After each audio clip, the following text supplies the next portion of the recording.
I was in the middle of reviewing quarterly projections when the text from reception came. Investors are here early. Also, the new VP just arrived. Perfect timing. I'd been working since 5 a.m. preparing for this board meeting, the one where I'd unveil our company's expansion strategy. 3 years of building from nothing to a $4-5 million valuation, and today was pivotal. I smoothed my charcoal blazer, grabbed my presentation notes, and headed down to greet them. The lobby gleamed under soft lighting, our company logo backlit on brushed steel. I spotted our investors immediately, Diane from Vertex Capital and Martin from Highland Group, both in animated conversation with someone whose back was turned to me. The new VP, clearly. The board had insisted I hire seasoned leadership to scale the company I'd founded. After weeks of interviews, we'd landed on this guy, former strategy director at a major consulting firm. Impressive references, the whole package. I was halfway across the lobby when he turned around. Tall, immaculately dressed in a tailored suit, projecting that particular brand of corporate confidence that comes from never having your belonging questioned. He gave me a quick once-over, barely registering my presence. Then, he did it. Without breaking his conversation with Martin, he shrugged off his wool cashmere coat and tossed it at me. Actually, tossed it. "Get me a black coffee and hang up my coat, sweetheart," he said, not bothering to look at me. The board meeting is for executives only. The coat landed in my arms before I could react. I stood frozen, acutely aware of Diane's widened eyes, the receptionist's mortified expression. "And make it quick," he added, finally glancing at me. "We're starting soon." In that moment, I had choices. Create a scene? Correct him immediately? I weighed them all in the space of a breath. "Of course," I replied quietly, turning away with his coat. I walked 10 paces before he called after me. "Oh, and if you see Janina, tell her I'm here." Janina, me. He was looking for me while dismissing me to my face. I nodded and continued walking, my mind already calculating moves like a chess player. Because that's what you learn as a woman founder. When to speak, when to wait, when to let someone reveal themselves fully before you decide what to do about them. I knew one thing with absolute certainty. This moment would matter. For both of us. Before I continue, thank you for being here. I rarely share these stories outside my close circle, but sometimes the experiences we face deserve to be voiced. Drop a comment letting me know if you've ever been invisibilized in your own space. I read them all, and it helps to know I'm not alone in this. My name is Janina, and until 6 months ago, I ran every aspect of Edge Analytics, the enterprise intelligence platform I coded in my apartment 4 years earlier. The idea came while working at a major tech company, where I noticed how poorly executives understood their own operations. My platform changed that, giving real-time insights into productivity bottlenecks, resource allocation, and team dynamics. We grew fast, too fast. According to the board, "You need experienced leadership," they insisted, during our last funding round. Someone who's scaled before. I resisted initially. This was my company, my vision. But they made funding contingent on bringing in adult supervision. That phrase still makes my teeth clench. After interviewing 12 candidates, I reluctantly settled on Garrett, polished, articulate, with the pedigree my investors respected. Stanford MBA, Boston Consulting Group, 2 successful exits. On paper, perfect. His references checked out, though one former colleague made a comment that should have been a warning. He always delivers results. But watch how he treats people below his pay grade. I dismissed it. We all have blind spots in reference checks, right? His first 2 days had been a blur of introductions and onboarding. This board meeting would be his first real appearance, and he'd just made quite the impression. After leaving the lobby, I didn't head to the coffee station. I went to my office, hung his coat in my closet, and texted my assistant, Maya. "Meeting in 5 minutes. Bring the keynote presentation to the boardroom." Then I texted Diane, "Running a few minutes late. Please have everyone take their seats." I gave myself exactly 3 minutes to process my anger. Not to dissolve it, to distill it into something precise and useful. Anger like this can cloud judgment or sharpen it. I chose the latter. When I entered the boardroom, conversation immediately hushed.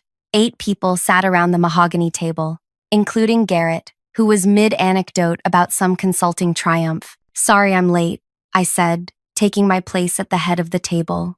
Garrett's expression shifted from confusion to dawning horror as Maya handed me the presentation remote.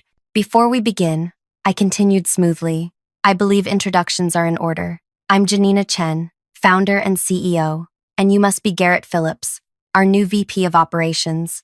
The look on his face, that moment of realization, was almost worth the humiliation in the lobby. I believe you were looking for me earlier? I added, holding his gaze until he looked away. To his credit, he recovered quickly. A misunderstanding, he said with a forced laugh. My apologies. The meeting proceeded. I delivered my presentation on our expansion strategy, fielded questions, secured the approvals we needed, professional, focused, as though nothing had happened. But everyone in that room knew. The dynamic had been established in those first 30 seconds. After the meeting, Garrett approached me, hand extended. Janina, I want to sincerely apologize for earlier. I made an incorrect assumption. I shook his hand firmly. Yes, you did. Your coat is in my office. I feel terrible. It won't happen again. I'm sure it won't, I replied. We have our one-on-one tomorrow morning. We can discuss expectations then. I could have fired him on the spot. Maybe I should have, but something told me to wait, to watch and understand exactly what kind of problem I was dealing with. That night, I called my oldest friend, Zoe, who runs her own architectural firm. You're not going to believe what happened today, I began, recounting the incident. Please tell me you fired him, Zoe said when I finished. Not yet. Janina, this is textbook. He'll undermine you at every turn. Men like that don't change overnight. I know, I said, staring out my apartment window at the city lights. But I want to understand the pattern first. Is this who he fundamentally is?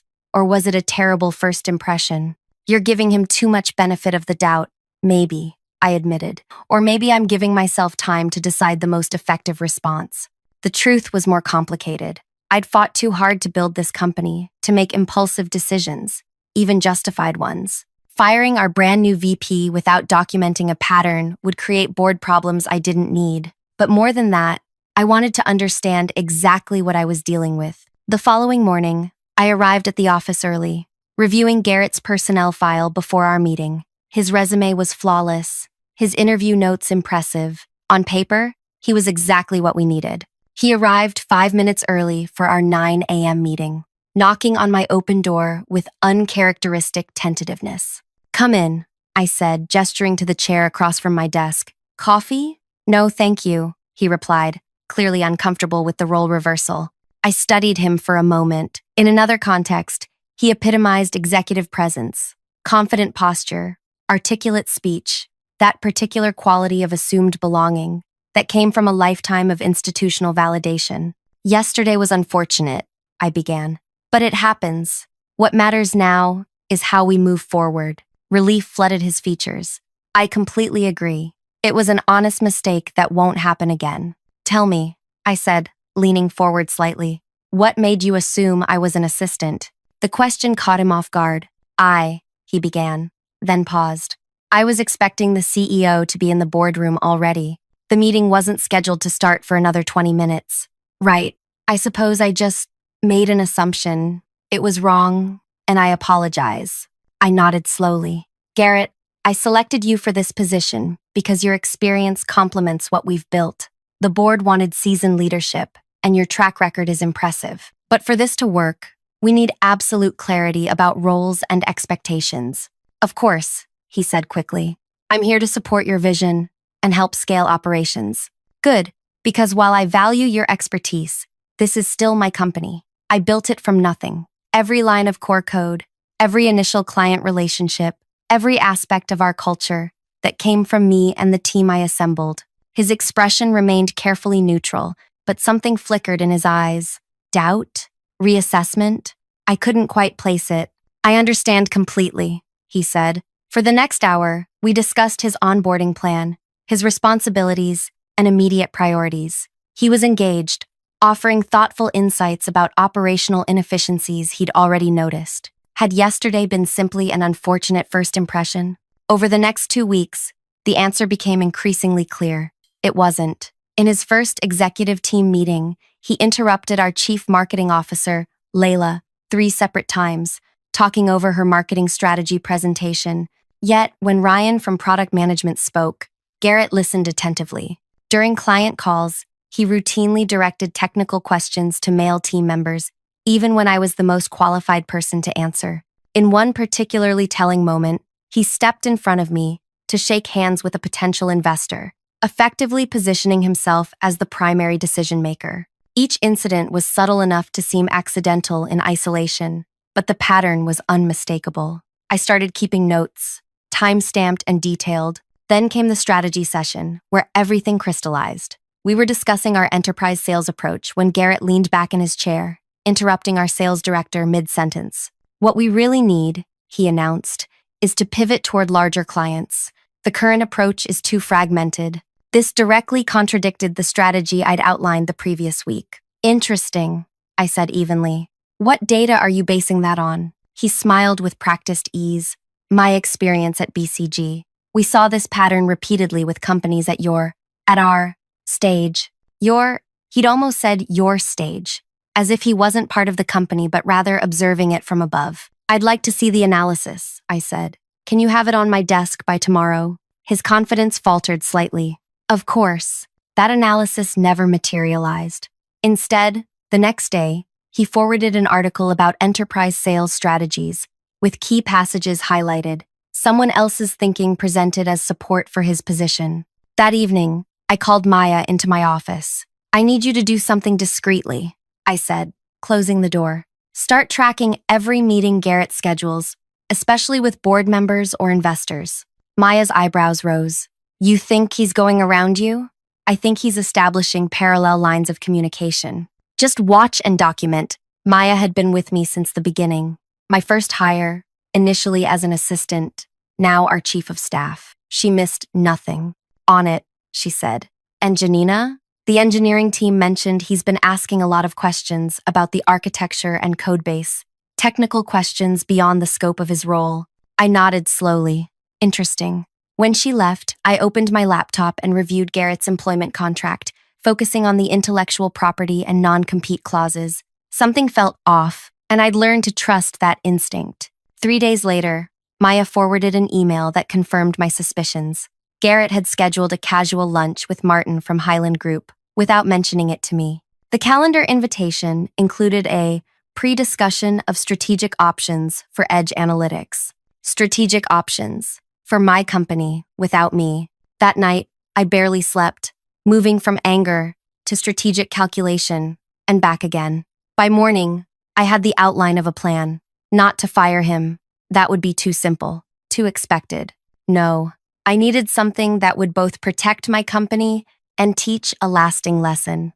I texted my friend Zoe, "Need to discuss something important. Dinner tonight?"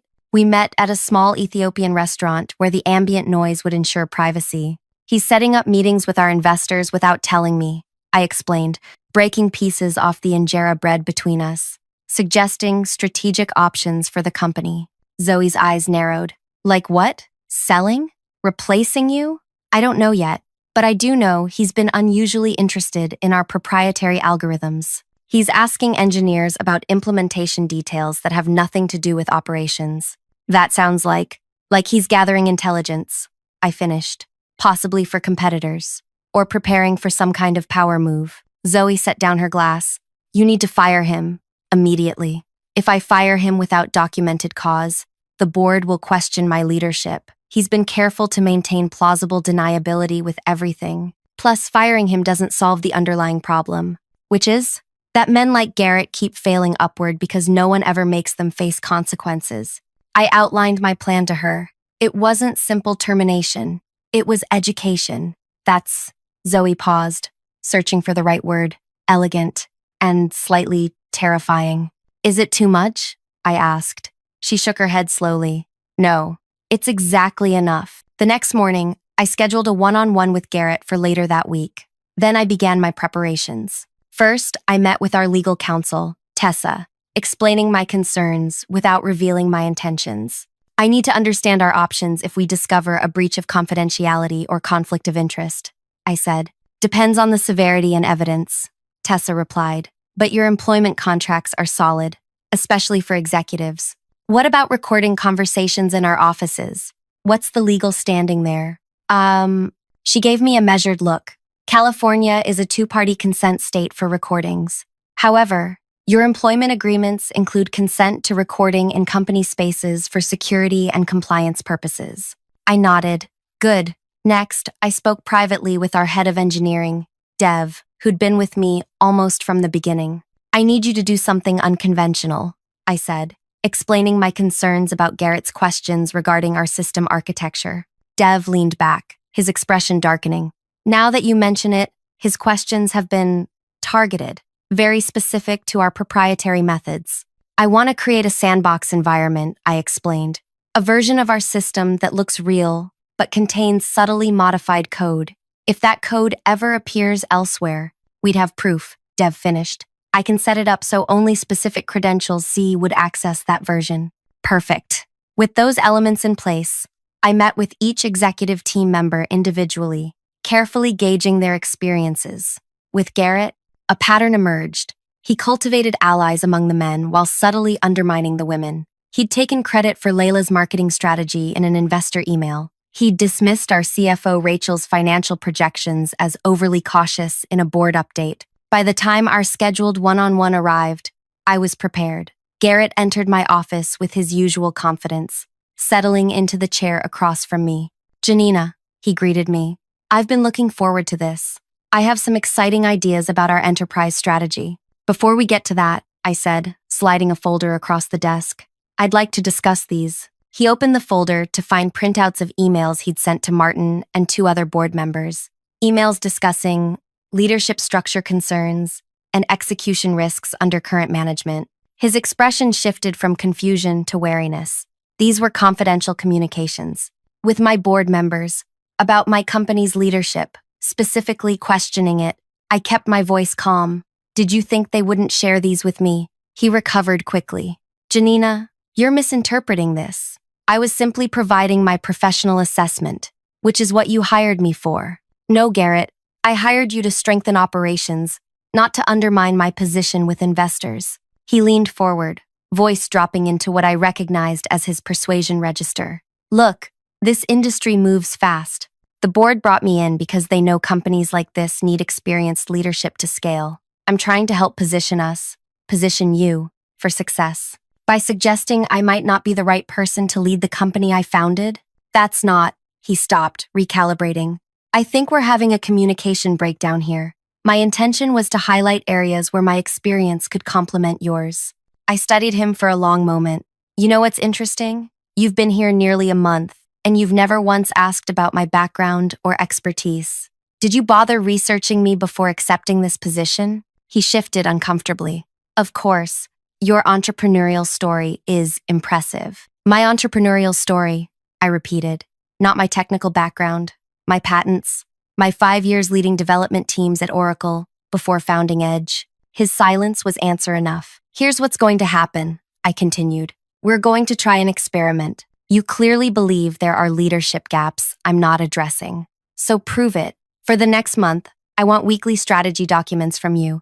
Specific, detailed operational improvements with measurable outcomes. That's reasonable, he said, visibly relieved this wasn't going worse. I can certainly provide that. And one more thing.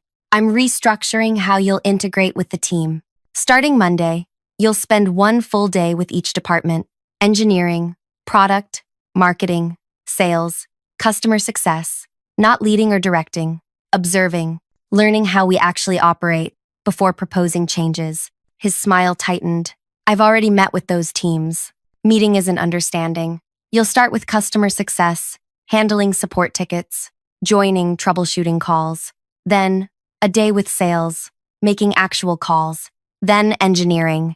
Janina, with all due respect, that's not an effective use of my experience. I was hired for executive leadership, not frontline work. How can you lead what you don't understand? I ask simply. This isn't punishment, Garrett. It's opportunity. Learn how this company actually functions from the ground up. Then your strategic recommendations will have real value. I could see him calculating, weighing his options, refuse and potentially lose his position, or comply and endure what he clearly considered beneath him. Fine, he finally said. If that's what you need to establish trust, I'll do it. Excellent. Maya will send you the schedule. We'll reconvene in a month to assess progress. After he left, I remained at my desk, turning our conversation over in my mind. His reluctance told me everything. He didn't want to understand the company. He wanted to control it. The next morning, I arrived early to find Layla waiting outside my office. "We need to talk," she said, following me inside. "Garrett called me last night, asking about our conversation." I frowned. "What conversation?" "Exactly.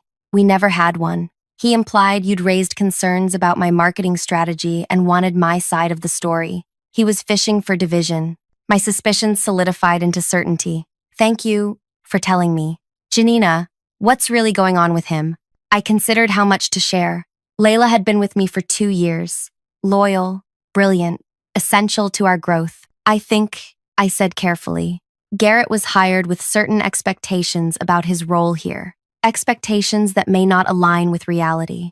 "You mean he thought he'd be running things?" She translated. "Something like that." She leaned forward. "The team is behind you. 100%. Whatever you need." Her words settled something in me.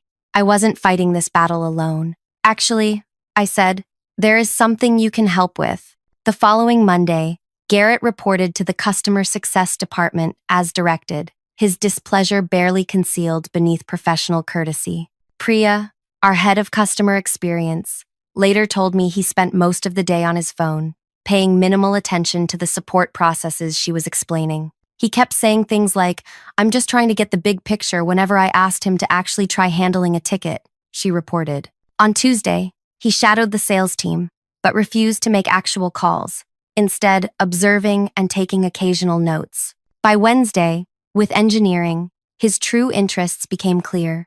Despite his disinterest in other departments, he peppered Dev with questions about our core algorithms and data processing methods. "He's definitely gathering intelligence," Dev confirmed that evening. "Very specific questions about implementation details and our proprietary methods." "Is he accessing the sandbox environment?" "Yes, multiple times. He's been downloading documentation too." I nodded. "Keep tracking it." Meanwhile, I'd begun phase 2 of my plan.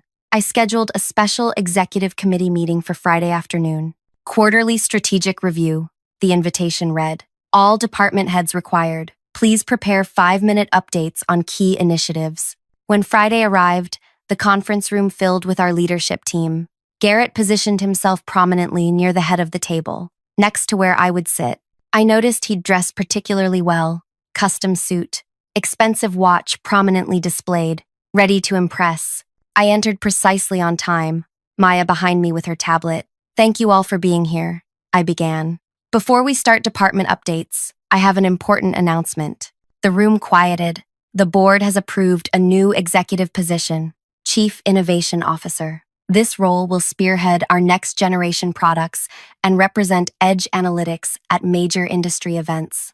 Garrett sat up straighter, interest evident. "This is a critical leadership role, reporting directly to me, with significant visibility to the board and our key partners." I paused, letting the information sink in. Garrett was practically vibrating with restrained eagerness. "I'll be conducting interviews starting next month. The ideal candidate will have deep understanding of our technology, our culture, and most importantly, our people." I met Garrett's eyes directly. "I expect several internal candidates will be considered." The message was clear. This was the carrot, a prestigious position with exactly the kind of visibility and influence he craved. "Now," I continued, "let's begin our updates.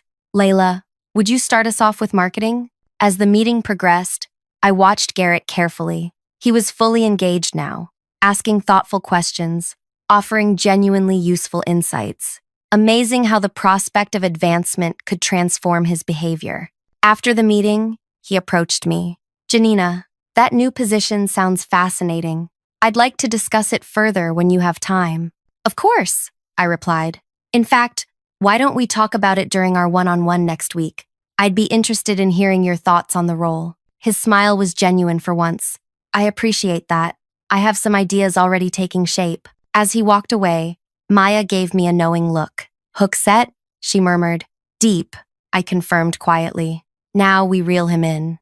Our one-on-one the following week was a stark contrast to previous meetings. Garrett arrived with a sleek presentation deck titled Innovation Roadmap, complete with market analysis and competitive differentiation strategies. I took the liberty of drafting some initial thoughts, he said, opening his laptop. For the next 30 minutes, he outlined his vision for the Chief Innovation Officer role. Some ideas were genuinely insightful. He hadn't risen to his position without talent. Others revealed his fundamental misunderstanding of our product's core strengths. "This is thorough," I said when he finished. "You've clearly put considerable thought into it." His smile was warm, confident. "I believe I'm uniquely positioned for this role, Janina. My background in strategy consulting gives me the market perspective, while the past month here has given me insight into Edge's operations." "About that," I said, "how have you found the departmental rotations?" His enthusiasm dimmed slightly. "Educational, certainly. Though I think my time could be more strategically applied going forward. Actually, I wanted to discuss an extension of that process." I slid a folder across the desk. "This is a draft of an executive development program I'm implementing. 6 weeks of immersion across all company functions." He opened the folder, skimming the contents. 6 weeks? That seems excessive for someone at my level. "It's comprehensive," I corrected, "and a prerequisite for the CIO position. I need whoever takes that role to understand our business from the ground up, not just strategy, but implementation." The calculation played across his features. 6 weeks of what he considered beneath him versus the prestige of the new title. "I understand," he finally said. "When would this start?" "Next Monday. You'd begin with a full week supporting our office management team, administrative functions, facility operations, front desk duties, the foundation of how we actually operate day to day." I watched the muscle in his jaw tighten. "Front desk duties? Every part of this company matters, Garrett. That's our culture. I worked the front desk myself during our first year when we couldn't afford additional staff." He nodded stiffly. "Of course, whatever it takes." As he left my office, I knew he was hooked. The prospect of the prestigious title outweighed his disdain for the process. What he didn't realize was that the process itself was the test, one I already knew he would fail. The following Monday, Garrett reported dutifully to Jen, our office manager. She later told me he spent the first day making painfully obvious efforts to appear engaged while constantly checking his watch and taking important calls that mysteriously required privacy. "He keeps asking when he'll be back to real work," she reported, "as if what we do isn't real work." By Wednesday, his facade was cracking. Maya forwarded me an email he'd sent to Martin from our board, requesting a confidential discussion about operational priorities. I noticed he'd also scheduled meetings with 2 other executives during hours he was supposed to be with the administrative team. Thursday morning, I received a text from Jen. "He's not here," said he had a strategic planning emergency and left. I wasn't surprised. I found him in the glass-walled conference room, laptop open, on a video call with someone I didn't recognize. I waited until he finished, then knocked lightly on the open door. "Garrett, I was expecting you to be with Jen today." He closed his laptop. "Janina, I need to be pragmatic about time management. While I appreciate the intent behind this rotation program, there are pressing strategic matters that require my attention." "More pressing than the commitment you made?" I asked quietly. "This is about prioritization. I can learn what I need about administrative functions in a day, not a week." "The point isn't just learning processes," I said. "It's understanding the people who make this company function at every level, respecting their contributions." He sighed, adopting the tone one might use with a naive idealist. "Janina, I admire your people-first philosophy, but business at this scale requires tough choices about where senior leadership focuses their attention." "You're right about tough choices," I replied, "which is why I'm making one now. This development program isn't optional for the CIO role. It reflects the values of our organization." "Are you saying if I don't spend a week at the front desk, I won't be considered for the position?" "I'm saying how you engage with this process tells me everything about whether you're aligned with our company's culture and values." His expression hardened. "I've led teams at organizations 3 times this size. I've advised Fortune 100 CEOs. This isn't an effective use of my expertise." "That's your decision to make," I said simply, "but it will influence mine." For a moment, raw calculation showed on his face, weighing his pride against his ambition. Ambition won. "Fine," he said. I'll return to the rotation program, but I'd like to register my professional assessment that this isn't optimal resource allocation. Noted, I replied. When he left, I texted Maya. Is the board meeting prep complete for tomorrow? She responded immediately. Everything ready. Dev has the technical presentation prepared too. The next day, our monthly board meeting began at 9 a.m. sharp. I had privately briefed several trusted board members about my concerns regarding Garrett, careful to focus on documented behaviors rather than suspicions. When we reached the technology update section of the agenda, I nodded to Dev, who connected his laptop to the presentation screen. Before we discuss our Q3 development roadmap, I began. I want to address a security concern that's recently come to our attention. The room quieted. Garrett shifted in his seat. Dev, could you explain what your team discovered? Dev cleared his throat. We recently identified unusual access patterns to our proprietary algorithm documentation. Someone has been downloading substantial portions of our core IP, particularly around our predictive analytics engine. I watched Garrett's face carefully. His expression remained neutral, but his fingers tensed around his pen. Martin from the board leaned forward.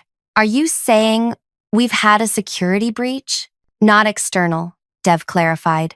These downloads occurred using authorized credentials, but in patterns inconsistent with job responsibilities. Whose credentials? Asked Diana, another board member. Dev glanced at me. I nodded slightly. Executive-level credentials assigned to Garrett Phillips. The room fell silent. All eyes turned to Garrett, who maintained remarkable composure. I've been researching our technology to better understand our competitive positioning, he said smoothly. As discussed with Janina, I've been developing strategic recommendations for our innovation roadmap. This required technical understanding of our current capabilities. Over 20 gigabytes of technical documentation? Dev asked, including implementation details for algorithms not related to your operational responsibilities? Garrett's smile tightened. I'm thorough, and as I understood it, the CIO role would oversee technical innovation. I was preparing accordingly. I leaned forward. Garrett, Dev hasn't mentioned yet that some of the documentation you accessed was modified, specifically for your user credentials. His composure faltered slightly. Modified how? Fingerprinted, Dev said. Subtle alterations that wouldn't affect functionality, but would be identifiable if the code appeared elsewhere. It's a standard security practice for high-value IP. The implication hung in the air. Garrett's face flushed. Are you suggesting I was stealing company information? That's absurd. I was doing my job, the job Janina encouraged me to prepare for. I turned to the board. I believe Garrett has shown genuine interest in our technology. My concern is the pattern of behavior, accessing sensitive information beyond his scope, meeting privately with board members to discuss leadership concerns, and most recently, disregarding the development program he agreed to participate in. Martin frowned. What development program? I briefly explained the rotation system and Garrett's resistance to it. As I spoke, I could see the narrative taking shape in the board members' minds. Not of a villain twirling his mustache, but of an executive who believed himself above the company's culture and processes. Additionally, I continued, we've documented several instances where Garrett has undermined female executives while appropriating their work. I distributed a folder containing emails, meeting notes, and testimony from team members. Diana reviewed the materials, her expression darkening. This is concerning, to say the least. Garrett's professional mask was slipping. This is a coordinated attempt to discredit me because I've identified operational inefficiencies that require attention. Janina feels threatened by executive expertise. That's why she has the CIO role dangling like a carrot while making me perform demeaning tasks. Demeaning? I repeated. You mean working alongside the people who make this company function? Understanding their challenges and contributions? Be realistic, he snapped, frustration breaking through.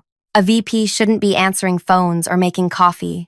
It's not efficient leadership. The room went still. In his defensive anger, he'd revealed exactly what I needed the board to see. His fundamental belief that certain work was beneath him, that certain people were beneath him.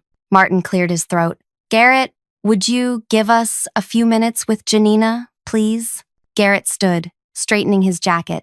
Of course, but I hope you'll consider the larger picture here. Edge analytics needs experienced leadership to scale effectively. That was the whole reason for bringing me on. After he left, Diana turned to me. How long has this been going on? Since his first day, I said. I've been documenting it carefully before bringing it to your attention.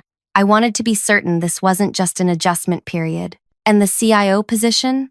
Martin asked. Is that real? Not yet, I admitted. I created it as a controlled environment to observe his behavior. If he was genuinely interested in helping the company succeed, he would have embraced learning how we operate at every level. Instead, he revealed that he considers much of our work, and by extension, our people, beneath his attention. The board discussed the situation for 20 minutes, reviewing the documentation I'd provided. Their conclusion was unanimous. We'll support whatever action you recommend, Martin finally said. This isn't the leadership addition we had hoped for. When Garrett returned, Martin delivered the board's decision. His employment was terminated, effective immediately. This is a mistake, Garrett said, looking at each board member. You brought me in because you recognized the need for experienced leadership. Are you really going to let Janina's insecurity derail that? Diana's voice was cool. We brought you in to strengthen the company's operations, not to undermine its founder or devalue its culture. Your actions have demonstrated a fundamental misalignment with what Edge Analytics stands for. As Garrett gathered his things, escorted by our head of security, I felt no satisfaction, only resolution. This wasn't about revenge. It was about protecting what we'd built and the people who built it with me. That evening, I stayed late, walking through the quiet office. I stopped at the front desk where Jen was finishing up her day. I heard what happened, she said. The team's already talking about it.